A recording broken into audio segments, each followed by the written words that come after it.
and dive right in to this second segment where we talk about the Clippers being able to close out this game against the Dallas Mavericks. And the game started out as like a very dominant performance by the Clippers. They were just hitting shot after shot after shot, and they were blowing out the Dallas Mavericks early in the first quarter, 39-16. But as the Clippers do, they always end up the Clippers were up 31 points, and they somehow were able to blow that lead to the Dallas Mavericks behind Kyrie Irving's 40 points and Luka Doncic's 29-point triple-double, 29, 10, and 10. And Luka didn't really shoot the ball that well from three. He was 1 for 9, and he shot 10 for 24 from the field. But Kyrie, on the other hand, he was 14 for 25 and 6 of 12 from three. There was a stretch where he literally scored 12 straight points for the Dallas Mavericks, and the Clippers, they were just answering back three-pointer after three-pointer behind James Harden and Paul George, where they both ended the game with 33 points. James Harden ended with 7 assists. Paul George ended with 8. They also both ended with 6 rebounds, and James Harden, he shot 12 of 17 from the field. He was very efficient, 4 of 5 from 3. Paul George shot 11 for 19 from the field, 7 of 10 from 3, and both of these players were very efficient. Late in the game for the Clippers, James Harden ended up being the savior for them. He was basically spamming floaters, and the Mavericks, they didn't really bother contesting him on a lot of the floaters that he was attempting. So they were really easy for him to just float the ball over everyone, and that's how they ended up winning this game. It was really surprisingly really bad defense on the Mavericks, who ended up wasting a dominant performance from Kyrie and a really good performance from Luka Doncic when they really were expecting to hopefully take the series 3-1 and that way avoid the scenario of needing to go down 3-2 in the series, because now the Clippers, they play Game 5 at home. Also, it should be worth mentioning that the Clippers, they were able to do this without Kawhi Leonard in the rotation, and they haven't had Kawhi or Paul George healthy in a single postseason since 2020, and since then, they've gone farther without Kawhi Leonard in the postseason than they have gone with Kawhi Leonard and Paul George in the postseason. So that's a little food for thought, but it goes to show that even when Kawhi Leonard is out, the Clippers aren't really out. And there is a chance that they could end up winning this game out in 6, but I think this of all the series, that's probably I think this series is going to go to 7 games. All the series that are left right now, this one has the best chances of going to 7, because I could see the Clippers winning at home, and then I could see the Mavericks winning at home, and then playing that decisive Game 7 in LA. That would be a very, very nice matchup that I would really like to see. But let's just keep looking at the rest of the stats, if there's anything that's more important that needs to be said. Paul George and James Harden, they really sort of carried this team on the offensive side of the ball, and along with their 3-point shooting, they were able to hit a majority of the team's 3-pointers. So they shot, I believe, if I do the math properly, they shot 11 of the team's 18 3-pointers, and the team shot 62% from 3. So obviously, the team was very good at shooting the ball, and even with Kyrie Irving's 40-point performance, which again was completely wasted by the Dallas Mavericks, and Luka in the press conference, he even said that he felt like he was letting Kyrie Irving down because of like Kyrie's great performance going into this game, and like if Luka shot the ball just a little bit better, they probably would have ended up winning, because there was a segment where Luka was just shooting bad shot after bad shot after bad shot from 3, and none of the shots were even close to going in, but he just kept throwing up the ball, and it was really bad to watch. But then Kyrie started doing it, and Kyrie started hitting. And he was sort of the catalyst for that team to make the comeback. Now, obviously, like, it wasn't enough, because James Harden and Paul George, they were able to provide enough scoring for the team to be able to win out in the end. But still, like, this team was really, really close. So now the series is tied 2-2, and they are expected to play at they're expected to play, I believe, they're expected to play Wednesday at 10 o'clock.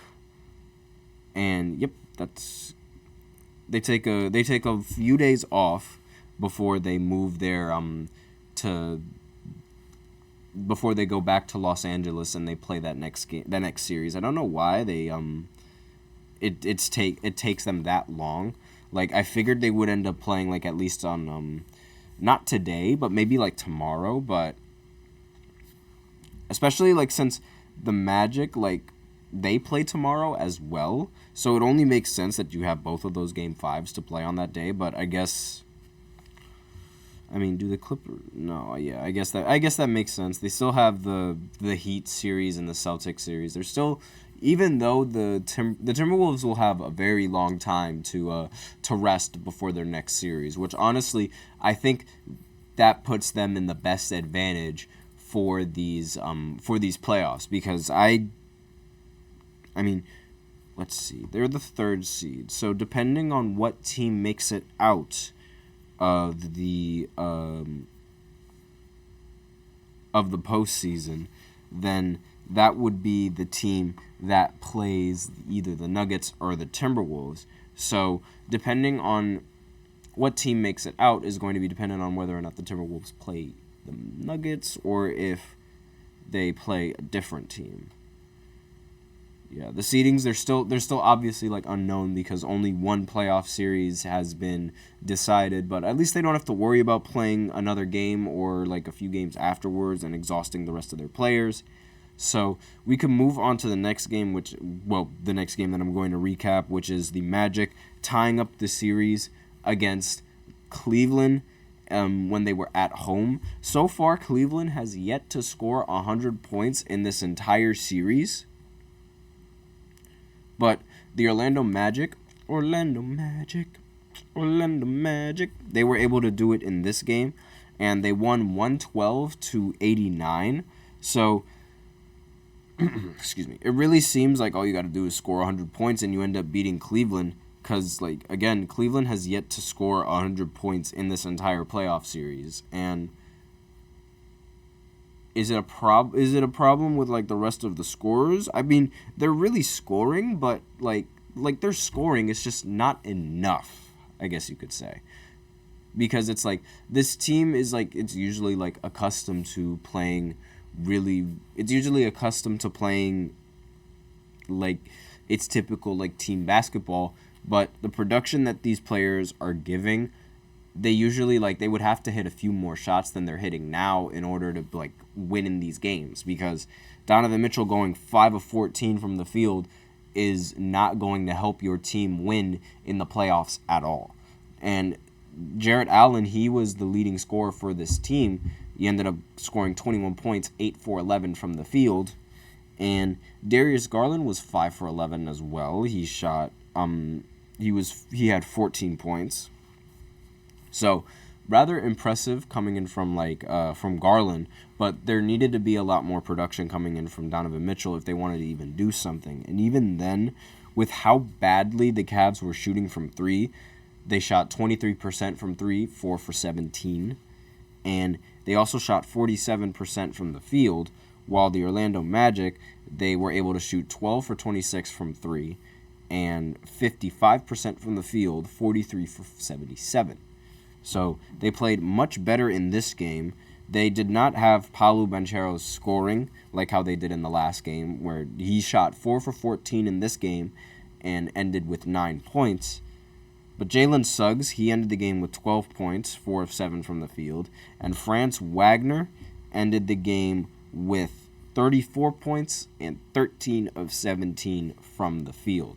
So obviously, very good performance coming in from the Orlando Magic and their player in Franz Wagner, who's really stepped up in this role. So now they tie the series. They're 2-2, and now they're expected to go back to Cleveland and play Game 5 and see if they could win this game in Game 5. Then they could go into Game 6 and have home court advantage and play that elimination game so they could potentially win. But then there's also the possibility that they could lose in Game 5, but they still have that Game 6 where they could keep their season alive. So the way that this team has been, the way that the series has been going, it's really been going like whichever team's at home has been able to win by a huge margin. Like the last game that was played between the Magic and the Cavs, like it started out close and competitive, but it really wasn't that close or competitive. Like the final score was 121-83 for Game 3 of the playoff matchup. And again, in the last matchup that they played, the final score was 112-89. So there's a lot of scoring, and they're winning by a lot of points. And there's never really been a competitive game in the entirety of this series. Like not a single game for either of the teams has been competitive. It's either been a blowout or yes, it's literally been a blowout by the home team. And it might start out a little bit like close, but it doesn't end off close. And it's one of unfortunately, it makes it for one of the more boring series of the entire playoffs because it's like whichever team is going to get the lead is going to be the team that ends up keeping it for the entirety of the game. Like it started out close in the first quarter. But that was literally just about it. Then Cleveland ended up going up by a lot in the second quarter. But then in the second half, the Magic ended up destroying them completely, and there was really nothing that Cleveland could do to recover from that. It was a complete collapse from the Cavs, who ended up getting completely outplayed by the Orlando Magic and their players. But regardless, this team is looking to play the next game in Cleveland, and we'll see if Cleveland can actually score more than 100 points in this game, but I'm not entirely sure if that's going to happen. We'll also see if the Mavericks can, the Clippers can end up taking a 3-2 series lead over the Dallas Mavericks in this win that they desperately need. So, but I will be right back after this short break, and in the third segment we are going to be talking about the Pacers and the Knicks as they go up 3-1 in their respective series. So I will be right back after this short break, and stay tuned. Looking for your daily fix of sports talk without having to pay for it? GSMC Sports Network is available on YouTube. Just search GSMC Sports Network. Get your fix of daily sports talk shows on YouTube, absolutely free. NFL, college football, NBA, MLB, MMA, UFC, fantasy football, and so much more. GSMC Sports Network has shows running all day long, with new sports shows starting every 2 hours. Just like on your favorite cable sports channel, except GSMC Sports Network is absolutely free. Just search GSMC Sports Network on YouTube to catch one of your new favorite shows, like the GSMC College Football Podcast, Chip Shot Football Podcast, Hoops and Heels Women's Sports Podcast, GSMC Basketball Podcast, and so many more. Check it out for yourself. GSMC Sports Network, now available on YouTube absolutely free. Search GSMC Sports Network on YouTube right now.